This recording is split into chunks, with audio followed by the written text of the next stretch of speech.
시간도 요한복음 9장 1절부터 38절까지 41절까지 오늘 말씀을 드리도록 하겠습니다. 우리가 등잔 밑이 어둡다는 말을 하죠. 그래서 옛날에 우리가 잘 아는 오이디푸스 컴플렉스로 유명한 그 오이디푸스가 그 자기 아버지를 죽이고 어머니와 결혼한다는 그런 신탁을 받죠. 나중에 이제 떨어져서 지내다가 길가에서 만나서 아버지를 죽입니다. 그리고 그 테베라는 국가로 가다가 그 스핑크스를 만나죠. 스핑크스 그 아시죠? 스핑크스의 수수께끼. 네 다리, 두 다리, 세 다리. 그거를 맞춘 다음에 이제 테베의 왕이 되는데 그 왕의 왕비가 바로 어머니였던 거죠. 이 오이디푸스는 아버지인 줄 모르고 또 어머니인 줄 모르고 아버지를 죽이고 어머니와 결혼하게 되죠. 그러니까 서로가 몰랐던 거예요. 등잔 밑이 어둡죠. 자기 아버지인 줄 모르고 아버지를 죽이게 됐죠. 마찬가지로 예수님이 이렇게 오셨는데 그리스도로 오셨는데 우리를 위해서 오신 그 죄를 사하기 위해서는 예수 그리스도를 그 사람들은 죽이게 됩니다. 죄인으로 여겨서 죽이게 되는 거죠. 그러니까 등잔 밑이 어둡다는 것이 하나님께서 빛으로 이 땅에 오셨는데 우리는 그 빛을 알아보질 못한 거예요. 우리 가까이 오셨는데도 불구하고. 그러니까 하나님께서는 이 빛으로 오셨지만 이 빛을 알아들을 수 있는 사람은 극소수라는 거예요. 그러니까 내가 이 땅에 다시 올 때 믿음을 보겠느냐. 로마서에 의인은 하나도 없다. 이 세상에 의인은 없대 하나도 없다. 근데 많은 사람들이 자신이 의인이라고 이제 생각을 하고 열심히 이제 종교 생활을 하는 그런 사람들, 그런 계층. 그리고 그 시대에 예수 그리스도께서 오신 것이죠. 그러니까 하나님의 말씀은 이게 하나님의 자녀만 들리는 것이고 하나님의 말씀이 들을 수 있는 귀와 볼 수 있는 눈이 있는 사람, 그 사람이 바로 복된 사람이요 그 사람이 하나님의 자녀라는 겁니다. 아무에게나 주어지질 않아요. 오히려 노력과 혈통과 어떤 조건, 이런 아주 좋은 배경들이 하나님의 말씀을 이해하고 듣고 깨닫는데 많은 방해가 될 수가 있습니다. 민수기 21장에 불뱀 사건이 있죠. 그 불뱀 사건. 민수기 21장에 보면 그 불뱀 사건, 구리뱀으로 하나님이 만들어 가지고 이 뱀을 쳐다보다라고 얘기를 하시잖아요. 이 뱀을 쳐다본 사람만 산다. 하나님께서 그렇게 얘기했을 때 안 본 사람도 있었겠죠. 근데 또 본 사람도 있을 거예요. 근데 안 본 사람 중에는 다는 아니지만 많은 수가 자기가 경험이 있는 사람들, 자기 연륜이 있고 경험이 있고 그리고 자기가 좀 말씀을 좀 안다고 하는 사람들, 그렇죠? 그리고 내가 뭘 좀 이뤘다고 하는 사람들, 의지할 것이 있는 사람들이 아마 대다수가 보지를 못했을 거예요. 성경이 말하는 부자를 얘기하죠. 부자, 마음의 부자, 하나님 필요 없는 자들. 부자들은 그것을 볼 필요가 없죠. 근데 정말 심령이 가난한 자들, 가난한 사람들, 정말 의지할 것이 없는 이분의 말씀 믿져야 본전이 그 사람들은 그 말씀을 듣고 믿져야 본전이니까 봤던 겁니다. 그러니까 하나님의 자녀는 하나님의 말씀에 의해서 많이 깎여서 나가야 돼요. 심령이 가난하게 되어야 돼요. 그래서 내가 가진 것들이 다 깎여서 나가고 오직 예수 그리스도의 생명. 내 죄는 내 노력으로 아무리 해도 씻을 수 없다라는 것을 깨닫는 자, 그런 자만이 하나님의 말씀을 들을 수 있고 그리고 순종할 수 있는 겁니다. 근데 많은 사람들은 이 세상의 것들, 그거를 쥐고 안 놓죠. 이 세상의 많은 것들, 이 세상에 필요한 것들에 대해서는 참 사람들이 양보를 안 해요. 그리고 그것을 쟁취하고자 열심히 공부하고 노력합니다. 근데 구원에 대해서, 하나님의 말씀에 대해서는 그런 열심이 너무 없는 것 같아요. 우리들 모두 다 포함해서. 세상의 것들은 막 잡으려고 막 열심히 하는데 하나님이 진리의 말씀에 대한 관심은 별로 없어요. 이 말씀을 듣고 보더라도 나에게 유익되는 쪽으로만 해석하고 그것을 본다는 것이죠. 그러니까 하나님께서 이 땅에 오셨을 때, 예수님이 오셨을 때 이 땅에 하나님이 만들어 놓은 그 본인이 얘기하고 만들어 놓은 율법과 성전, 그리고 이런 것들이 다 인간의 전통에 의해서 변질이 된 겁니다.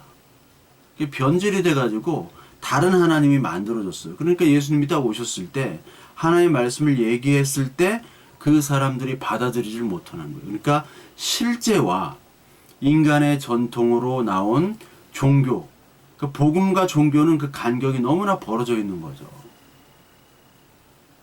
그러니까 하나님의 말씀을 통해서 만나는 것이 아닌 어떤 종교적인 형식이나 그 종교 행사의 참여로 인해서 껍데기만 취하는, 즉 오늘날로 얘기하면 예배당을 통해서만 이루어지는 그런 교회 생활, 신앙생활이라고 하는 것들. 우리가 새신자가 오게 되면 큰 교회들은 무슨 프로그램 그런 소책자가 있습니다. 그것을 보면 교회 생활은 어떻게 하고 기도는 어떻게 하고 헌금 생활은 어떻게 하고 이런 것들을 쭉 나타나요. 근데 생활이 먼저 하는 것이 아니라 우리가 믿는 것이 먼저 돼야 되는 거거든요. 그렇죠? 예수 그리스도를 믿는 자가 먼저 돼야 되는 것이지 생활이 먼저가 돼서는 안 돼요. 조직원으로 들어가는 것이 아닙니다. 우리가 어떤 조직 가입하는 게 아니에요.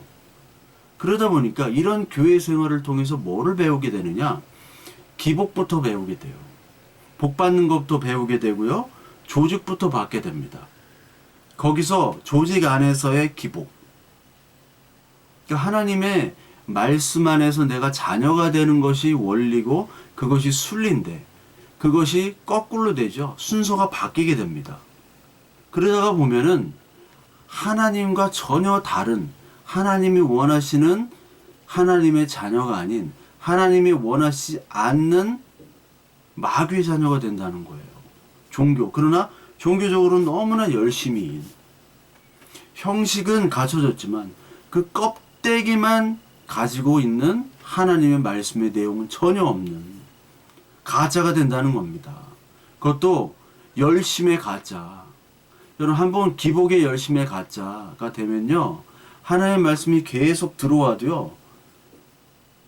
그것이 받아들여지질 않아요. 첫 단추가 그래서 너무나 중요한 겁니다. 첫 단추가.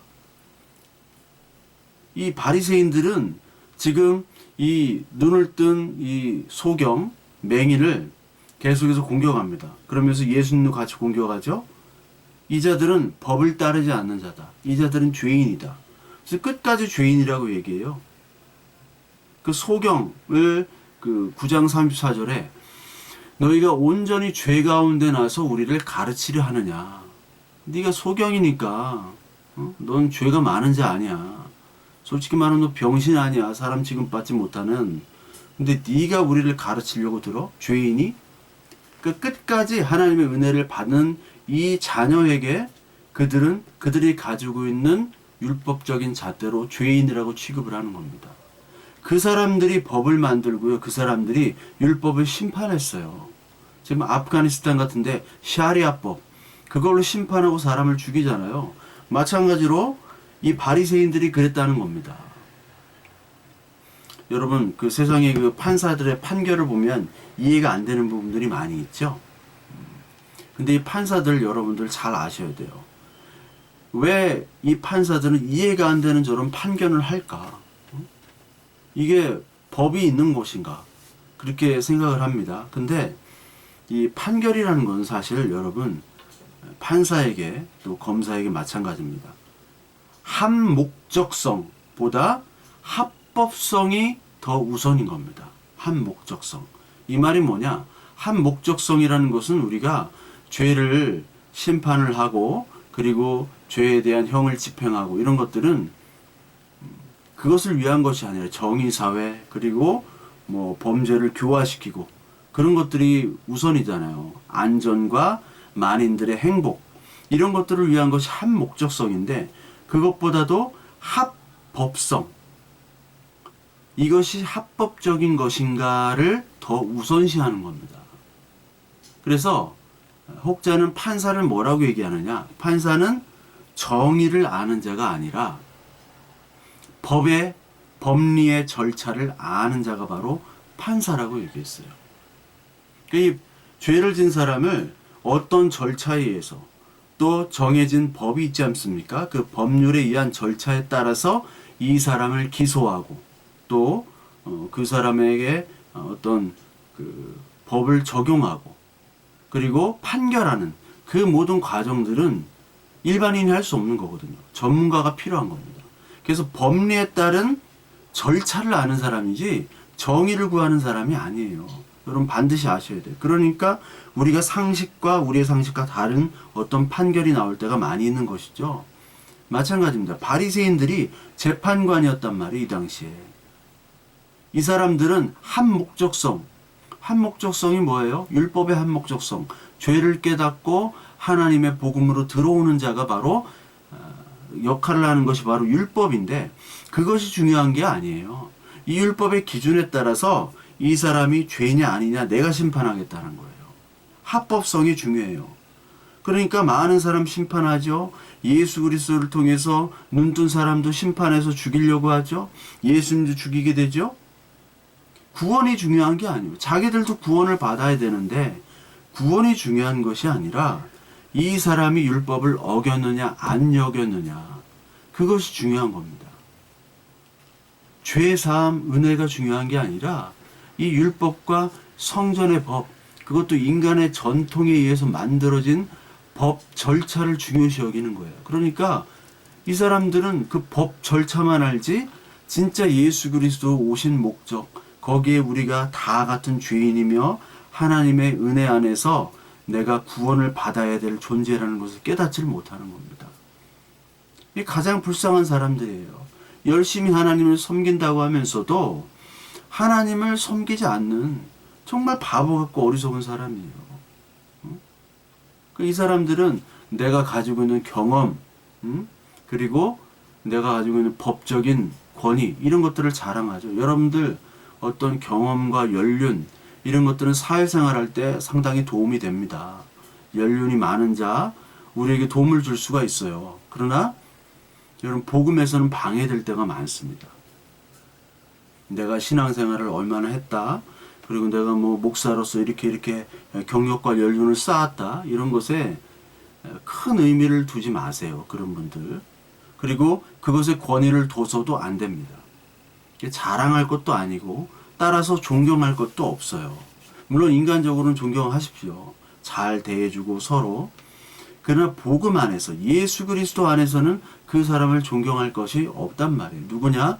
우리는 예수 그리스도를 통해서 그러니까 하나님의 말씀만을 우리가 존중해야 된다는 것이죠. 그래서 요한복음 5장 그 8장 56절부터 59절에 보면 50도 안 된 자가 아브라함을 보았다고 하느냐 그랬죠? 그러니까 아브라함이 나기 전부터 내가 거기에 있었다라고 얘기를 합니다. 근데 예수님이 그렇게 얘기하니까 50도 안 된 놈이 30대 놈이 어디서 지금 우리를 가르치려고 하느냐 이렇게 얘기하죠. 그 사람들은 자기 연륜과 경륜을 봤을 때 또 나이로 따지죠. 우리 남자들 뭐 하면 뭐 너 나이 몇 살이야? 응? 저도 어떤 목사님들이 저한테 뭐 너 나이 몇 살인데 응? 나를 가르쳐 드리려고 하느냐? 다 뭐 노회장들이고 다 나이가 60 중반 후반 그랬는데 뭐 신학적인 거 뭐 내가 이상하다고 해가지고 저를 소환을 했어요. 그래서 내가 뭐 내 의견들을 얘기했죠. 너 가르치려고 한다고. 똑같아요. 여기 성경이랑. 너 나이 몇 살이냐고. 그러니까. 먹을 만큼 먹었죠. 아니 거기 이력서 보라고 내 나이. 똑같아요. 나이도 동갑이면 너 군번 군번 따져요. 너 몇 월생이야. 되게 유치하지 않습니까? 너무 유치한데 이 유치한 것들을 계속 적용하는 거죠. 이 바리새인들을 어떻게든 잡아 죽이려고. 그러면서 오늘 9장 16절에 예수 그리스도 예수는 메시아가 아니다. 왜? 안식일을 지키지 않았기 때문에. 그 16절에 얘기를 하죠. 안식일을 안 지켰기 때문에 메시아가 아니야, 이 사람은. 왜냐하면 내가 이 율법을 해석하는 자야. 근데 그 사람들은 이 예수님이 안식일의 주인인 것도 모르고, 그리고 율법을 만드신 분도 모르고, 아브라함이 나기 전부터 창세전에 계셨던 그 하나님을 알지를 못하는 거예요. 이 까막눈들은. 그 사람이니까 이게 바로 진짜 소경이죠. 그러니까 여기서 바리새인은 진짜 소경이고, 진짜 소경이었던 이 사람은 사실은 가짜 소경, 고침받은 하나님을 아는 치료받은 의인이 되어버린 거예요. 그 요한복음 9장 35절부터 41절까지, 특히 39절에 보면 내가 심판하러 이 세상에 왔으니 보지 못하는 자들은 보게 하고 보는 자들은 소경되게 함이라. 보지 못하는 자는 보게 되잖아요. 근데 보는 자라고 생각했던 사람들은 다 하나님의 말씀을, 그리고 예수 그리스도를 보지 못하는 소경으로 만들어 버렸습니다. 너희가 소경되었다라면 죄가 없었으리라. 본다고 하니까 너희 죄가 그저 있느니라. 이 말씀을 여러분 주목하셔야 돼요. 너희 소경됐다. 너희가 죄가 있다라고 인정했으면 너희는 고침받아서 소경이 아니 됐을 텐데, 네가 소경이 아니라고, 넌 다 볼 수 있다고 하니 너는 그 죄가 사라지지 않는다는 말씀이죠. 그러니까 자기가 소경이 아니기 때문에 자기가 다 본다는 거예요. 궁의 관심법처럼 예수 그리스도의 죄악을 내가 다 본다. 예수의 죄를 다 보기 때문에 예수는 안식일을 지키지도 않았고, 그리고 예수는 율법적으로 틀린 사람, 법적으로 틀린 사람이기 때문에 너는 죄인이야. 메시아가 될 수가 없다라고 얘기를 합니다. 지가 하나님이죠. 지가 심판하죠. 그러니까 이것이 종교뿐만 아니라 정치, 사회, 경제, 무슨 회사 마찬가지예요. 자기 어떤 수장이 돼가지고 자기를 터치할 사람, 그리고 자기를 컨트롤할 사람이 아무도 없을 때는 자기가 왕이 돼버리는 거죠. 그리고 누구도 그 사람에게 조언을 하기 힘듭니다. 뭐 그 파란 지붕만 가면 독선적이 되잖아요. 뭐 주지만 되면 막 독선적이 되고, 담임만 되면 독선적이 되고, 사장만 되면 그렇고. 그러니까 우리의 모습입니다. 그게 다 우리의 모습이에요. 다 우리의 모습이기 때문에 우리는 그걸 통해서 내가 정말 소경이구나. 내가 정말 치료받지 못하는, 아무리 애를 써도 할 수 없는 자구나. 이걸 우리는 이 말씀을 통해서 깨달아야 되는 거죠. 이 바리새인들이 34절에 온전히 죄 가운데 나서 우리를 가르치려느냐. 아니 병신 같은 놈이, 병신 주제에 이 맹인 주제에 나를 감히 가르쳐? 지금 예수라는 젊은 놈이 막 우리를 가르치고 이상한 이적도 베풀고 인기가 그한테 가가지고 지금 열받아 죽겠는데, 아니 병신 주제에 나를 가르쳐 감히? 지금 열받은 거죠. 내가 최고야. 그러니까 내가 너희들을 판단해. 너는 1등급, 2등급, 3등급 신자로 내가 판단할 거야. 나는 그럴 가치가 있고, 왜? 그럴 존재야. 하나님께서 나를 택하셨기 때문에. 이게 바리새인들의 착각이었습니다. 여러분들 그 한국 사람들이 가장 좋아하는 시가 나태주의 불꽃이래요. 풀꽃. 불꽃은 아니죠. 풀꽃이라는 시가 한국 사람이 가장 좋아하는 시로 뽑혔대요. 나태주 시인의 그 풀꽃. 자세히 보아야 예쁘다. 그렇죠. 오래 보아야 사랑스럽다. 너도 그렇다. 이게 풀꽃의 1탄이죠. 너도 그렇다. 그렇죠. 자세히 보아야 예쁘다. 그리고 오래 보아야 사랑스럽다. 근데요, 자세히 보면요, 안 이쁠 때도 많아요. 아니, 안 이쁠 때가 많아요. 오래 보면요, 자세히 보고 오래 보면 그 막 얼굴 피부 막 귤껍데기, 달 표면 같은, 저도 여기 막 달 표면 같아요. 그거 다 보이잖아요. 자세히 보면. 스쳐 지나가야 돼요. 옛날에 그 중고등부 할 때 우리 선생님 한 분이 있었는데 이렇게 스쳐 지나가야 돼. 0.1초. 곁눈질로 스쳐 지나가면은 김하늘 비슷해요. 물론 김하늘보다 한 20kg 정도는 더 찌셨지만 김하늘. 그래가지고 내가 김마늘이라고 이름을 저드렸는데 아주 훌륭한 선생님이었습니다. 그 아이들에 대한 향한 열정과 사랑은 아주 대단한 분이셨어요. 스쳐 지나가야지 탤런트 김하늘처럼인데 자세히 보면 김하늘이 아니에요. 김마늘이에요. 근데 자세히 보아야 예쁘다. 오래 보아야 사랑스럽다. 이게 누가 하는 말이에요? 사랑하는 사람이 쳐다볼 때, 엄마 아빠가 자식을 볼 때, 못난 아들이야. 근데 엄마 아빠가 볼 때는 예뻐요. 자세히 봐요. 다른 사람은 자세히 보지도 않아요. 저 못난 놈. 자세히 보고 오래 보고 있어도 보고 싶은 우리 자녀들, 그리고 사랑스러운 사람, 상대방 배우자, 그리고 애인 볼 때, 사랑스러운 사람을 볼 때 사랑스럽고 예쁘잖아요. 자세히 보고 오래 봐도. 오래 보고 자세히 보고, 이게 바로 자연도 그렇고 사람도 그렇고 동물도 마찬가지입니다. 사랑을 가질 때 볼 수 있고 너도 그렇다는 거. 이게 하나님의 관점입니다. 왜냐하면 하나님이 이 온 우주 만물과 인간을 창조했기 때문에. 심이 좋다 얘기하셨잖아요. 토부라고 얘기하잖아요. 히브리어로 토부. 너무너무 좋다. 너무너무 마음에 좋다. 아름답다. 우리 인간을 만드시고 너도 그렇고 너도 그렇고 우리가 죄로 말미암아 하나님의 형상이 훼손돼서 제 기능을 하지 못하는 인간이에요. 그러니까 죄로 말미암아 이렇게 좋아 보이는 게 없어요. 예쁘지도 않고 사랑스럽지도 않은데 하나님 아버지니까 우리를 사랑스럽다고 하시고 우리 안에 하나님의 형상 그리고 또한 예수 그리스도의 복음이 있기 때문에 우리들을 사랑스럽고 예쁘게 보시는 거죠. 그리고 너도 그렇다. 저 사람도 그렇고 너도 그렇고 너도 그렇다가 중요한 거예요.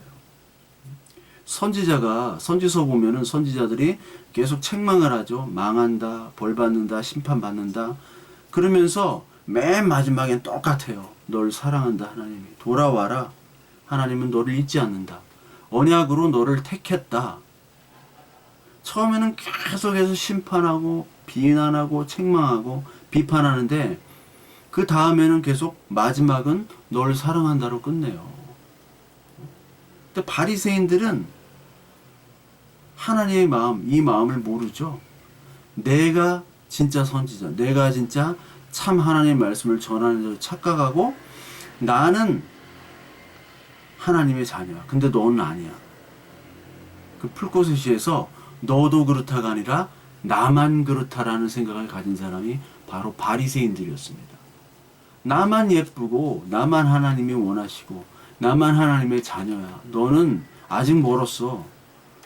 너는 나를 따라오려면 멀었고 하나님이 너를 예뻐하시고 사랑스러우려면 나처럼 돼야 돼. 이게 바로 그들의 주장이었거든요. 그러니까 이 사람들은 법 아래 난 자들이라고 말씀을 드렸죠. 은혜 아래 있는 사람과 법 아래 있는 사람 둘로 나눠집니다. 법 아래와 은혜 아래, 율법 아래 있는 사람. 그러니까 하나님께서 은혜 안에서 이 눈먼 사람을 치료를 했단 말이에요. 치유했습니다. 근데 은혜를 보지 못하고, 왜냐면 은혜 아래 없고 법 아래 있기 때문에 이 법으로 이 사람과 예수를 판단한 겁니다. 그래서 법 아래 있는 사람과 은혜 아래 있는 사람과 계속 다투는 얘기가 복음서 그리고 사도행전 그리고 바울의 편지 서신이에요. 법 아래 있는 자들은 다 유대인 바리새인들이고 은혜 안에 있는 자들은 유대인 출신도 있고 헬라인도 있고 복음 아래 온 이방인들, 어떤 혈통과 육정과 상관없이 복음 안에 있는 사람과의 충돌을 얘기하는 거예요. 법 아래 있지만 법 아래 있는 사람들은 하나님의 자녀인 것 같지만 아닌 거예요. 계속 싸웁니다. 자기의 전통, 신앙, 권위를 가지고 다른 사람들을 다 비판하고 비난하고 공격합니다. 예수님까지 마귀로 사탄이라고 지적을 하셨어요. 그래서 아까 그 요한복음 8장까지 예수님도 사탄이라고 그러고 바리새인들에게 바리새인도 예수님을 사탄이라고 서로 사탄끼리 지금 사탄 논쟁이 붙은 거예요. 누가 진짜 사탄이냐? 누가 진짜 하나님의 자녀나? 근데 많은 사람이 볼 때는 성경 말씀도 예수님을 이길 수가 없어요. 그리고 이적과 기사를 베풀어요. 눈을 뜨게 했잖아요. 소경된 자를 눈을 뜨게 했습니다. 그렇기 때문에 지금 오히려 이 바리새인들이 마귀가 될 판이에요. 그 전쟁에서 진 거예요, 지금. 마치 이게 바알과 아세라 850명 선지자들과 그리고 엘리야 한 사람과의 대결과 비슷하죠. 막 열심히 해하고 열심히 노력하고 그 이방 선지자들, 바알과 아세라 선지자들이 했는데 아무 이적이 안 나타나죠. 그래서 막 엘리야가 놀리잖아. 야, 네 신들을 다 자고 있냐? 하나님이 그 엘리야 편으로 말미암아 그 제단을 딱 마르게 해버리잖아요. 그래서 850명 그 선지자들이 죽임을 당하죠. 그것과 비슷한 역할을 지금 하는 거예요. 지금 비슷한 스토리가. 예수님과 이 바리새인들. 누가 하나님의 진짜 참 선지자냐? 네가 메시아냐? 너는 가짜 메시아 사탄이다. 그래서 그거를 올가매려고 이 소경된 자도 계속 부르고요. 부모까지 2번이나 계속 소환을 해요. 요한복음 9장 24절에 저희가 소경되었던 사람을 2번째 불러라는 구절이 있습니다. 너는 영광을 하나님께 돌리라 이렇게 얘기하죠. 2번이나 소환해가지고 공갈 협박을 하는 거예요. 그 요한복음 그 22장에 보면 요한복음 그 9장이죠. 예. 9장 그 22절을 보면은 그 부모가 이렇게 말하는 것은 이미 유대인들이 누구든지 예수를 그리스도로 시인하는 자는 출교하기로 결의하였으므로 그들을 무서워함이로라. 이러므로 부모가 말하기를 그가 장성하였으니 그에게 물어보소서 하였더라. 그러니까 이 사람이 진짜 맹인이야? 너 부모 네가 말해봐. 예수가 고친 거 맞아? 계속 협박을 한 겁니다.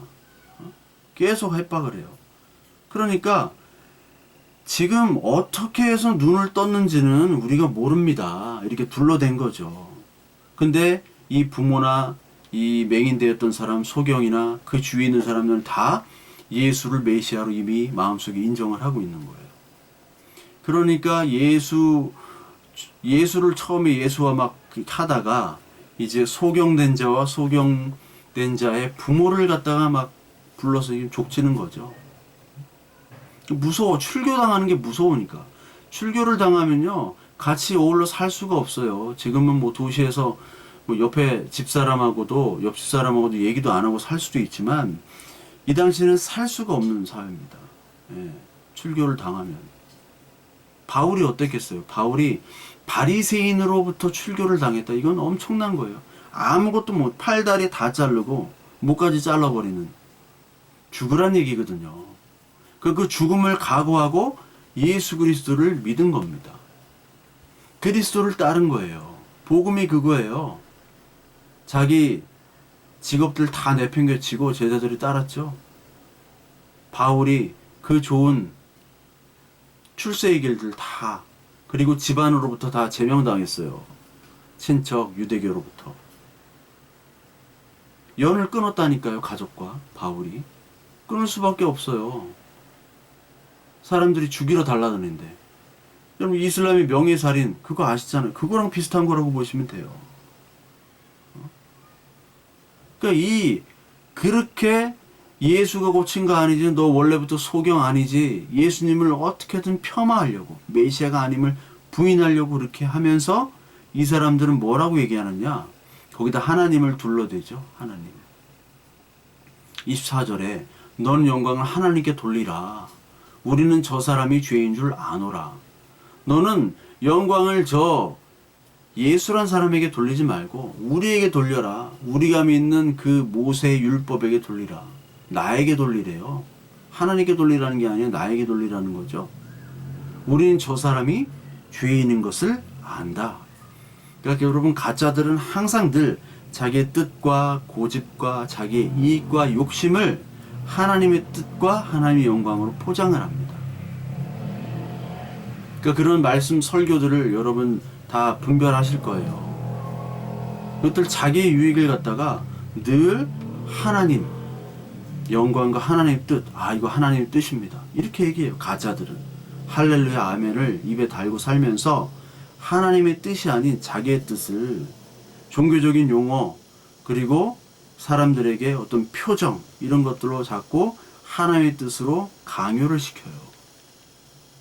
여러분, 그때 단호하게 여러분들이 바로 선지자고 여러분들이 하나님의 자녀고 여러분들이 성도고 교회이기 때문에 그것에 대해서는 단호하게 얘기를 할 줄 알아야 됩니다. 그것은 하나님의 뜻이 아니라 당신의 이기적인 욕심입니다. 이거 못할 일이 없어요. 뭐 누가 내쫓는다고 내쫓음을 당해도 돼요. 다른 교회 가면 되죠. 그러니까 가짜들을 파악하려면 하나만 보시면 돼요. 자기의 뜻을 하나님의 뜻으로 이 교회를 옮겨야 됩니다. 멀쩡한 교회 놔두고 더 크게 뭐 목 좋은 곳으로 간다고 하나님의 뜻입니다. 아브라함이 본토 친척 아비의 집을 떠나 맨날 이렇게 해가지고 맨날 떠나죠. 떠나야 된다고 이곳을. 그런데 여러분들 갖다 붙이는 거 가지고 이렇게 속는 것도 문제가 돼요. 하나님의 자녀로서 말을 해야 됩니다. 그들을 불쌍히 여겨서 그들의 얘기를 해야 돼요. 그러니까 내가 만족하고 내가 좋고하는 것을 하나님의 뜻으로 표현해서는 안 된다는 겁니다. 그러니까 그런 것들이 가짜죠. 가짜는 늘 하나님의 영광으로 얘기를 해요.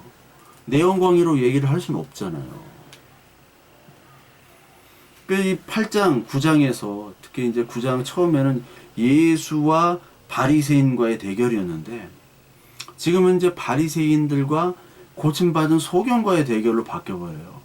바리새인들은 구약 성경의 전문가였죠. 종교 전문가입니다. 하나님의 영광이 뭔지를 가르치고 말씀이 뭔지를 가르치고 제사장 같은 경우는 제사를 집도하고 요즘 같으면 여러분 다음 달에 이제 명절 추석인데 선물도 많이 받았을 거예요. 폼 잡고 다니고 잘난 척하고 옷도 멋있게 입고 수염에 아주 권위롭게 모든 사람의 존경을 받았죠. 율법을 열심히 잘 지켰습니다. 근데 고침받은 소경은 뭐 이거 말씀을 보려고 해도 볼 수도 없어요. 까막눈에다가 뭐 글도 몰라요. 눈도 안 보이는데 눈을 뜨면 뭐합니까? 배운 적이 없는데 율법을 지키고 싶어도 지킬 수도 없어요. 지킨 적도 없어. 죄인이라고 취급받죠. 바리새인이 넌 죄인이다. 죄인만이면 다행이게요. 병신 취급, 사람 취급을 받지 못했습니다. 여러분 한 20년 전만 해도요. 우리나라도 그 장애인은 사람 취급을 못 받았어요. 근데 이 당시 2000년 전에 장애인은 죽어야 돼요. 나치 시대 때도 북한에도 장애인이면 다 죽여요. 북한이 무슨 인권이 있어요? 아무것도 없지. 그러니까 이 소경, 이 정말 병신 취급받는 사람이 아니 이제 자기를 가르치려고 해요. 가르치려고. 25절을 보면 대답하되 그가 죄인인지 내가 알지 못하나 한 가지 아는 것은 내가 소경으로 있다가 지금 보는 그것이다 라고 그 소경이 얘기를 하죠. 그러니까 이 27절에 내가 이미 일렀어도 듣지 아니하고 어찌하여 다시 듣고자 하니까 당신들도 그 제자가 되려 하니까 그 바리새인에게 얘기하죠. 내가 계속 얘기하는데 왜 내 얘기를 못 알아듣고 믿질 않느냐. 그러니까 이 바리새인들은 저희가 욕하여 가라되 욕해요. 아니 하나님이 나를 치료했다. 예수 그리스도가 나를 치료했다라고 증거를 하는데 이게 당연히 증거를 해야 되죠. 성도의 입장으로. 성도와 교회는 증거를 하는 거죠. 증거를 하니까 그것에 칭찬과 박수를 쳐야 될 성경의 전문가들이 욕을 해요. 28절.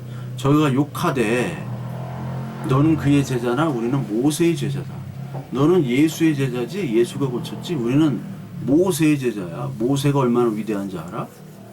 율법을 우리에게 줬어. 모세가 준 것도 아닌데. 늘 이제 잘못 알고 있는 거예요. 뭐 하나 제대로 아는 게 없는 게 이 바리새인들이에요. 제대로 알지도 못하면서 아는 척은 엄청 하고 노력은 엄청 해요. 막 공부도 하는데 맨날 막 공부하고 열심히 하는데 맨날 꼴찌예요. 근데 진짜 잘하는 애들은 과외 안 해도 돼요. 수업 시간은 잘하고 머리가 너무 좋으니까. 자기 방도 없어요. 공부방도 없어요. 제가 아는 애는 공부방이 없었어요. 자기가 거실에서 잤어. 방이 없으니까 과외를 한 번도 할 수도 없었어요. 형편이 잘 알아요. 근데 서울공대를 가더라고요. 갈 놈은 가요. 갈 놈은. 우리 같은 사람들은 뭐 고액 과외를 붙여도 힘든데 뭐 고액 과외 할아버지를 해도 그거 어떻게 갑니까? 그걸 어떻게 그걸 참 신기하지. 근데 걔들은 가요. 이렇게 노력을 하는데 헛노력을 하는 거예요. 인정을 못 받는 노력.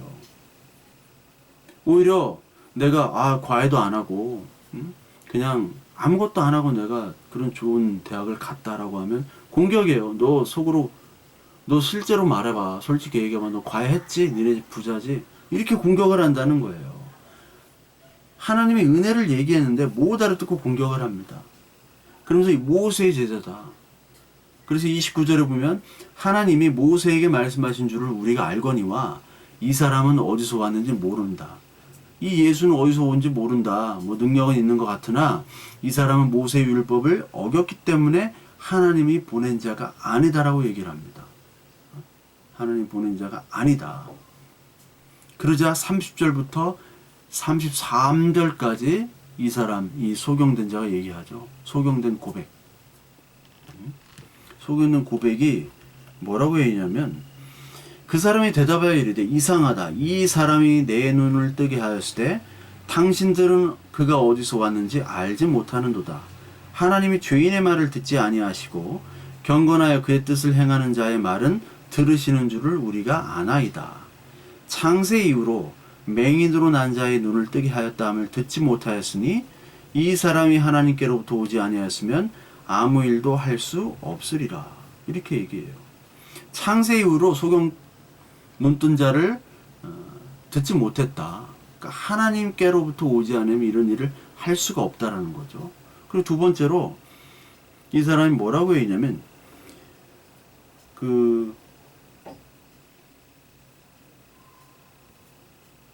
31절에 하나님이 죄인의 말을 듣지 아니하시고 경건하여 그의 뜻대로 행하는 자의 말은 들으시는 줄 우리가 아느니라.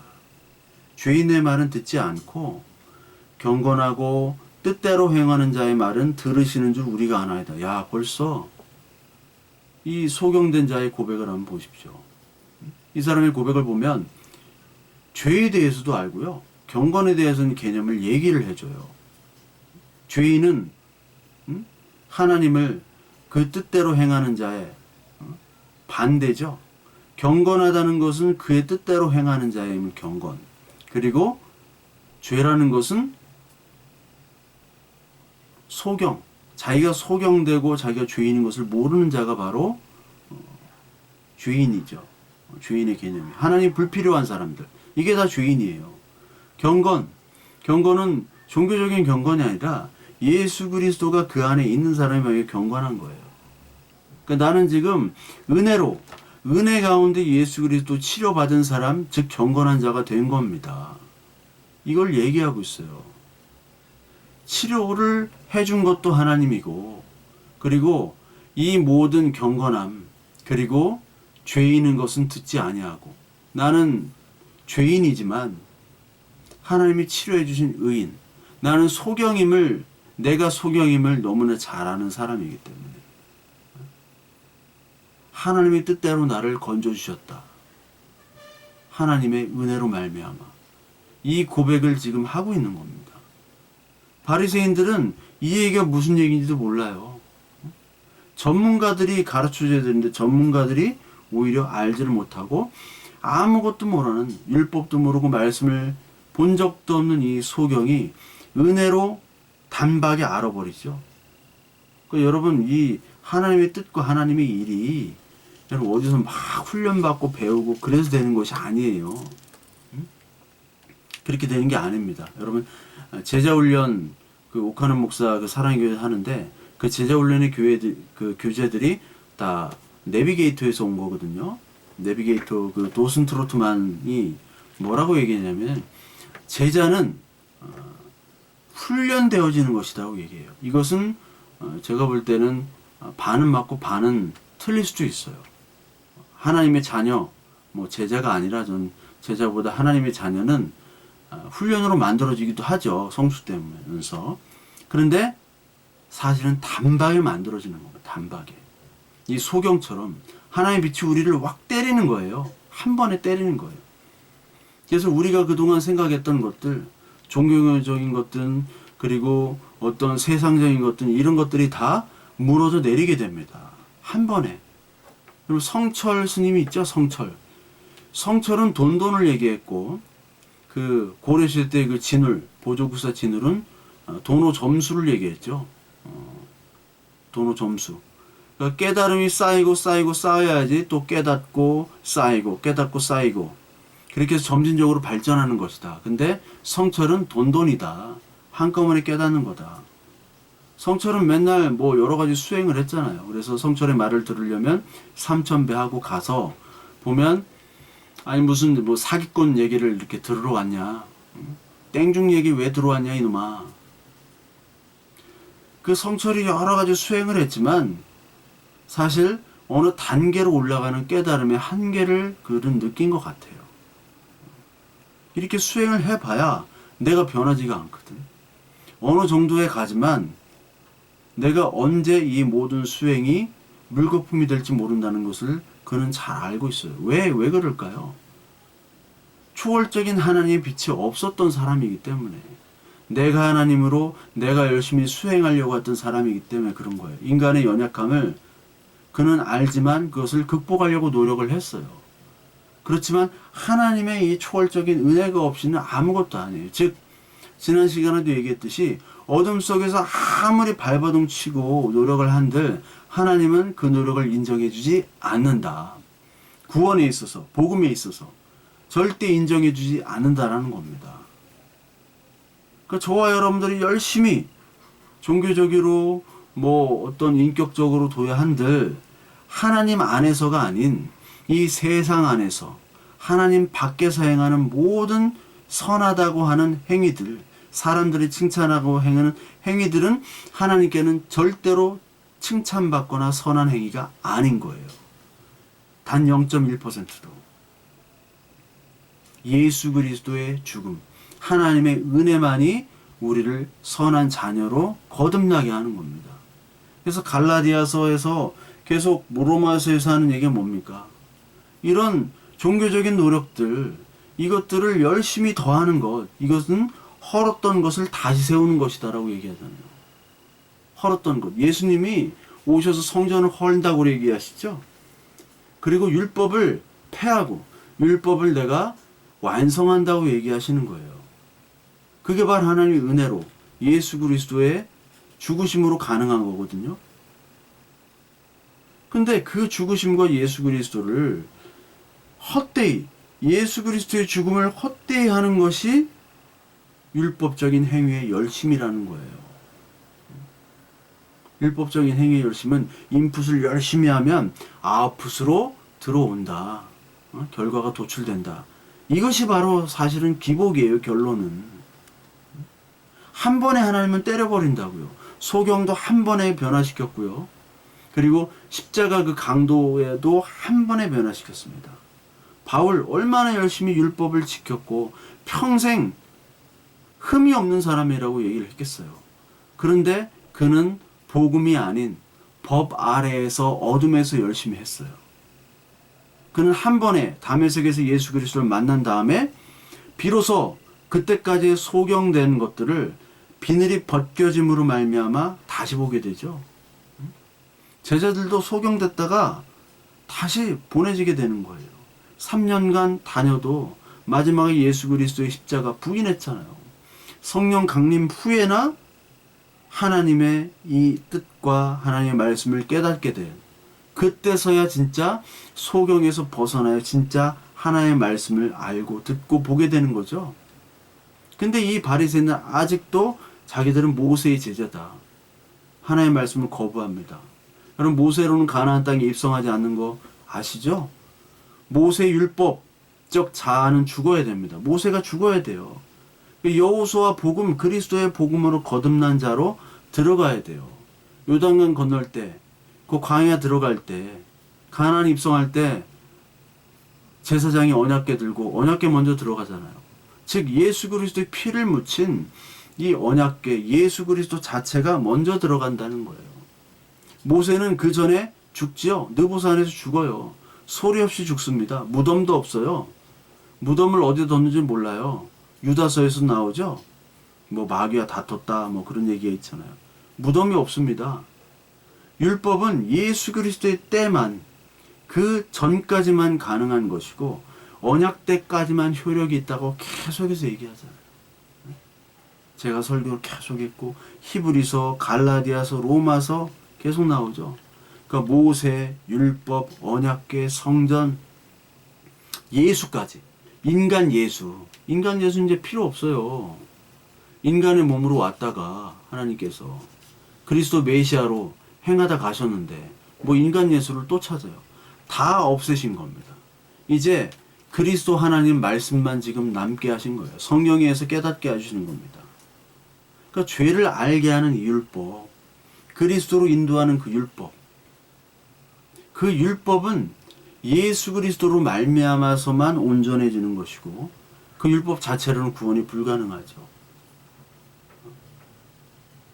근데 율법이 죄도 모르고 복음도 모르게 만드는 그런 수단으로 이 예수님 시대 때 전락했다는 거예요. 그걸 인간들이 거기다 인간의 전통과 유전을 만들어가지고 덕지덕지 붙여가지고 하나님을 가리도록 하는 수단이 목적이 되고 방법이 목적이 됐어요. 예수님께서는 두고 봐 새집 줄게 헌집 다오 하거든요. 진짜 성전, 진짜 새집인 나 줄게 헌집, 그 성전 율법 다 나 다오. 그거 붙잡고 있지 마. 다 버려야 돼. 다 폐기해야 돼. 네가 사용한 거 내가 새 포도주 새 부대에 담아야지. 흔 거 그거 담냐. 내가 새 부대로 만들어 줬잖아. 왜 그거 아깝다고 갖고 있어. 버려.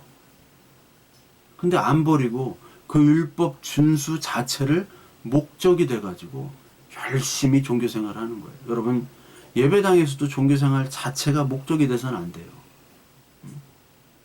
이유도 모른 채 열심히 그냥 예배당에서 종교생활 열심히 하는 거, 여러분, 이거 그러면서 그것이 예수 그리스도를 잘 믿는다고 착각하게 만들죠.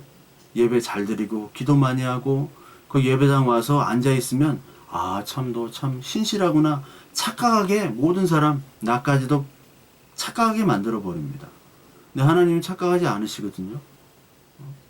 아니, 저 인간 맨날 그냥 술 처먹고 돌아다니다가 바람 피다가 돌아다니다가 아이고 내가 기도하니까 어느 순간 예배당 와가지고 은혜 받았는지 예배를 잘 드려요. 여기서 만족해서는 안 돼요. 그냥 종교생활일 수가 있어요. 하나님의 말씀이 안 들어가고도 그렇게 변화된 종교생활을 얼마든지 할 수 있어요. 얼마든지. 그거를 뛰어넘어야 됩니다. 이건 그냥 도덕적이고 그냥 종교적인 생활에 머무를 수가 있는 것이고, 그것을 뛰어넘는 것, 진짜 하나님과의 만남을 통해서 내가 깨져야 돼요. 바울처럼 깨지고요. 이 소경처럼 완전히 깨져야 돼요. 아니 보게 해줬는데 고쳐줬는데 하나님의 은혜를 고백하잖아요. 당당히 바리새인과 맞서잖아요. 지금 왜? 하나님의 은혜 안에 있는, 은혜 아래 있는 자. 옛날에 죽은 자인데 뭘 한 번 더 죽으면 어때요? 이미 죽은 자인데 덤으로 사는 인생인데. 그런 배짱으로 이 사람은 믿음 안에서 살게 된 사람은 바뀝니다. 요한일서 1장 6절부터 10절까지 보면 하나님이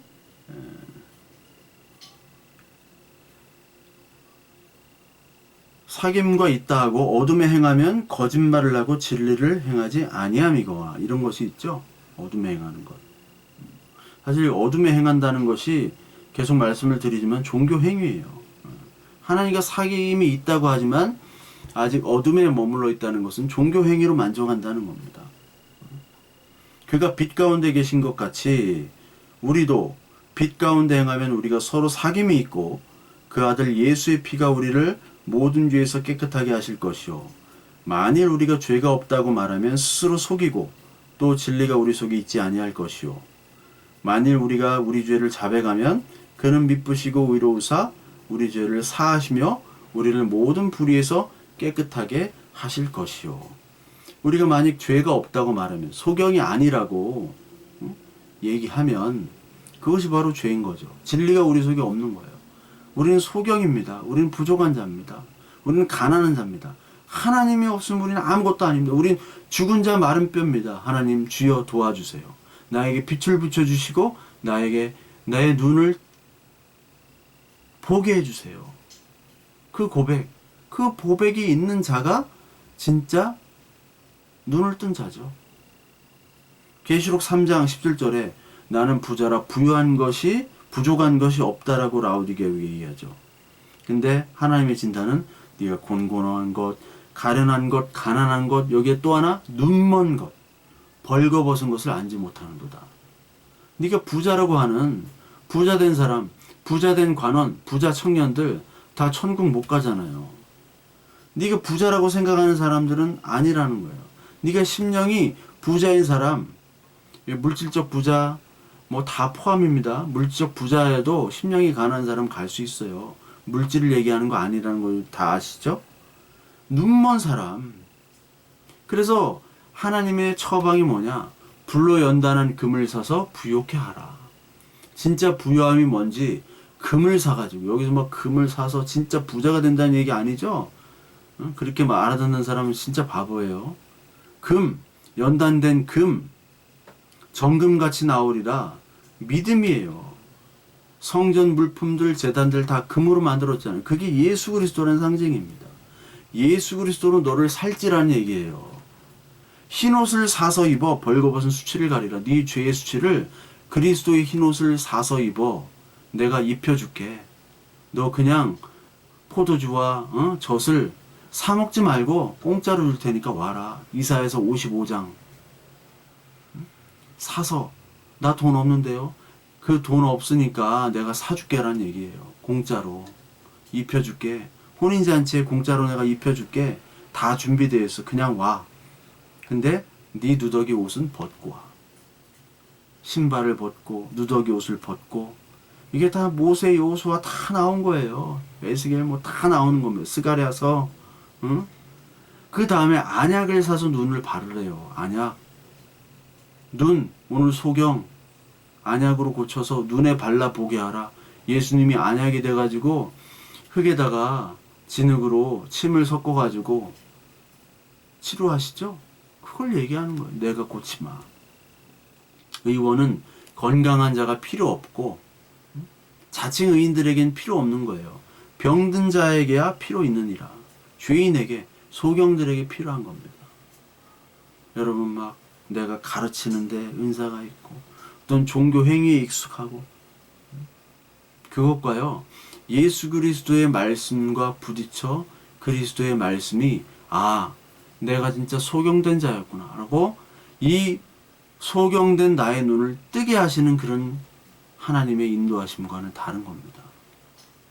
그리스도의 말씀이 여러분은 날마다 그 말씀이 진흙과 그리스도의 침으로 막 엉겨져 가지고 우리의 눈을 계속해서 자극해야 돼요.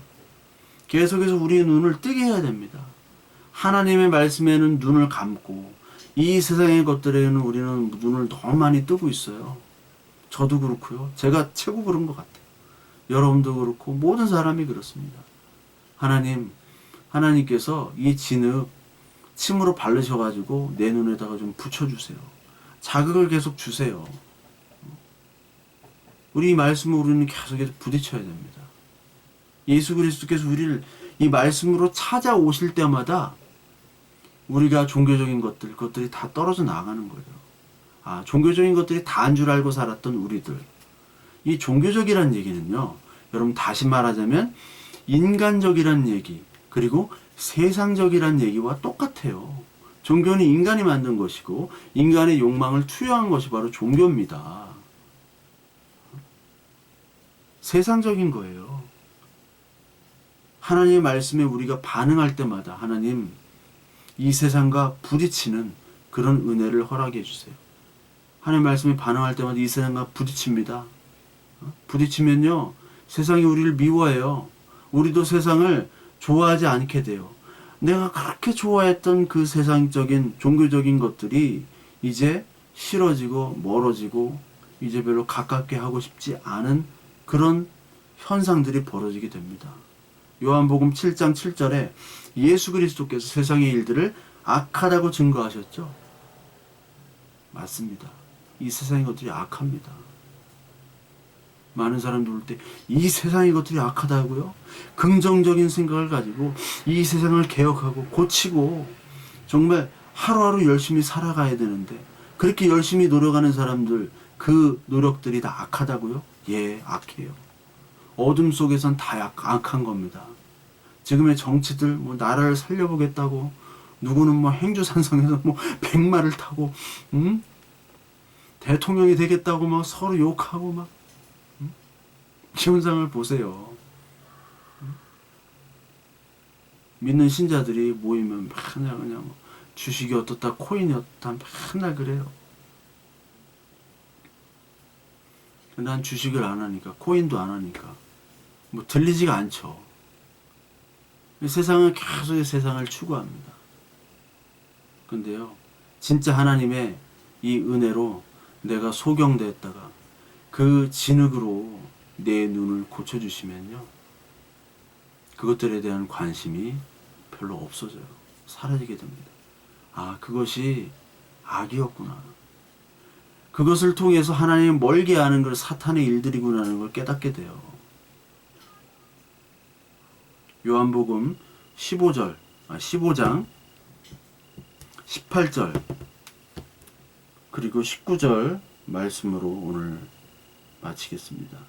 요한복음 15장 18절 19절 세상이 너희를 미워하면 너희보다 먼저 나를 미워한 줄을 알라. 너희가 세상에 속하였으면 세상이 자기의 것을 사랑할 것이나 너희가 세상에 속한 자가 아니요 도리어 내가 너희를 세상에서 택하였기 때문에 세상이 너희를 미워하느니라. 아멘.